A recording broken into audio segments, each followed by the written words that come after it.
नमस्कार. आचार्य 90 FM वर सर्वांचे मनपूर्वक स्वागत. श्यामची आई या पुस्तकातील कथांचे वाचन करत आहोत. आज मी सुशीला शिंदे मथुरी या कथेचे वाचन करणार आहे. श्यामची प्रकृती जरा बरी नव्हती. राम म्हणाला, आज गोष्ट नाही सांगितलीस तरी चालेल, तू पडून राहा. अरे, आईची आठवण म्हणजे सकल दुःखहारी मलम. भक्ताला देवाचे स्मरण होताच त्याचे दुःख हरपते, तसेच आईचे स्मरण होताच माझे. आज आईची एक सुंदर आठवण आली आहे. बसा सारे, असे म्हणून श्यामने सुरुवात केली. मित्रांनो, मनुष्य गरीब असला, बाहेर दरिद्री असला तरी मनाने तो श्रीमंत असावा. जगातील पुष्कळशी दुःखे हृदयातील दारिद्र्यामुळे उत्पन्न झाली आहेत. हिंदुस्थानाची बाहेरची श्रीमंती सारे जग नेओ, परंतु भारतातील हृदयातील थोर व अतूट संपत्ती कोणी न नेओ म्हणजे झाले. आमच्या घरी मथुरी म्हणून एक कानपिन होती. कोकणात घरोघर वाहीन पुरवले असत. घरी भात होता. हे भात कांडून तांदूळ करावे लागतात. हे काम करणाऱ्या बायकांना कानपिन म्हणतात. घरोघरच्या कानपिणी ठरवलेल्या असतात व वंश परंपरेने कानपाचे काम करावयास त्या येतात. जणू वतनच ते. आमच्याकडे मथुरी, गजिरी, लक्ष्मी अशा 2-3 कानपिणी होत्या. मथुरीचा मुलगा शिवराम हा आमच्याकडे काम करावयास येत असे. तो लहान होता, 10-12 वर्षाचा असेल. मथुरी उन्हाळ्याच्या दिवसात आम्हास पिकलेली करवंदे, अळू वगैरे आणून द्यायची. पिकलेली काळीभोर करवंदे म्हणजे गरीब कोकणातील द्राक्षेच ती. अळूसुद्धा गोड फळ आहे. त्याचा रंग तपकिरी असतो. आत जाड बिया असतात. मथुरीच्या घरीच अळवाचे झाड होते व त्यावरचे अळू फार गोड असत. गरीब माणसे नेहमी कृतज्ञ असतात. कधी पानफूल, कधी फळ ही कृतज्ञता प्रगट करतात. कृतज्ञता बुद्धीसारखी थोर व सुंदर वस्तू या पृथ्वीवर अन्य नाही. का ग गजरे, आज मथुरीने आली कांडायला? ही दुसरी कोण आली? आईने विचारले. गजरी म्हणाली, मथुरीला ताप आला आहे. मथुरीने या चंद्रीला पाठवले आहे. आपणास कामावर जाता आले नाही तर दुसऱ्या कोणाला तरी ते करावयास सांगणे म्हणजे काम अडू न देणे. ही कर्तव्य बुद्धी त्या गरीब मुलकिणीला होती. बराच ताप आला आहे का ग? इतक्यात मथुरीचा मुलगा शिवराम आला व म्हणाला, श्यामची आई, माझ्या आईला ताप आला आहे. तिला बरे वाटले म्हणजे येईल कांडावायला. तोपर्यंत ही चंद्री येत जाईल. बरे हां, आई म्हणाली. शिवराम काम करण्यास निघून गेला. कानपिणीने भात मोजून घेतले.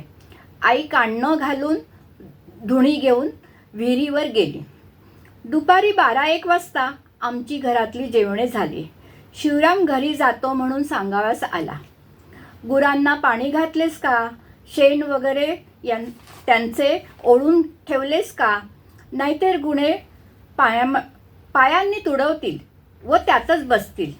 गवत घालून ठेव, आई त्याला सांगत होती. शिवराम म्हणाला, सारे केले, आता मी जातो. थांब शिवराम, इकडे ये जरा. आई घरात गेली व केळीच्या पानात कडक भात व लिंबाच्या लोणच्याची फोड असे घेऊन आली.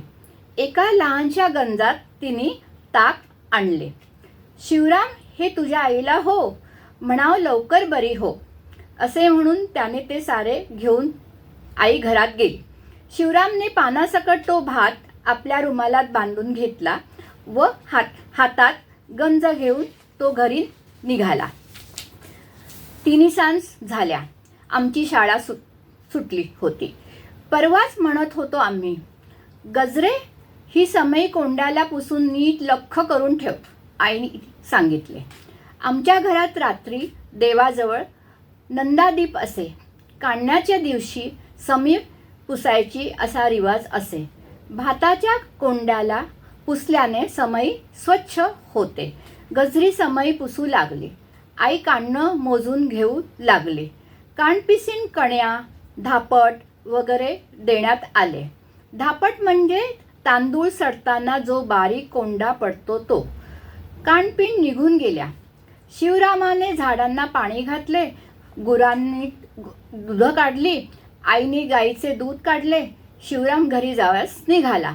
सायंकाळी आईने गवती चहा आणून ठेवण्यास सांगितले होते. तुळशीत आले पुरले होते. त्यातील आले उकरून काढले. आई शिवरामाला म्हणाली, शिवराम, हा गवती चहा घेऊन जा. हा आल्याचा तुकडा घे. घरी काढा कर. त्यात 4 धणे व पिंपळाचे पान टाक.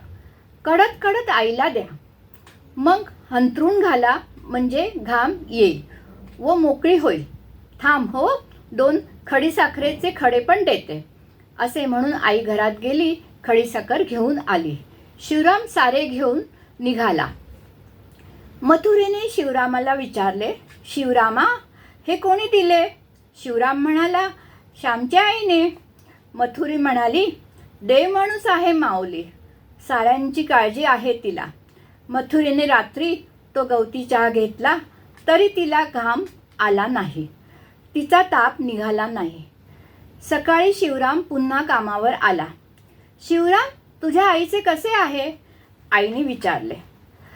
कपाळ लय दुखतंय, सारखं ठणकतंय. अक्षी कपाळाला हात लावून बसली आहे. रात्र झोप बी आली नाही.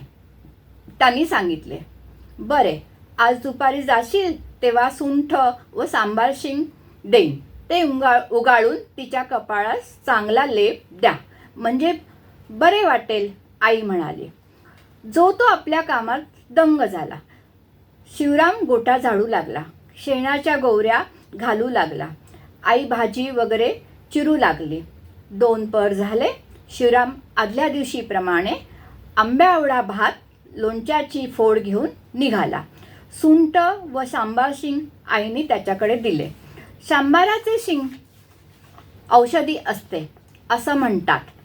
सुंठ, वेखंड, सांबार शिंग यांचा ओढा कपाळाला दिला तर डोके दुखणे राहते. इतरही कुठे दुखत असेल तर हा त्याचा लेप देतात. काही दिवसांनी मथुरी बरी झाली. ती फार खंगली होती, अशक्त झाली होती, परंतु ती कामावर येऊ लागली. 15-20 दिवस ती कामावर आली नव्हती.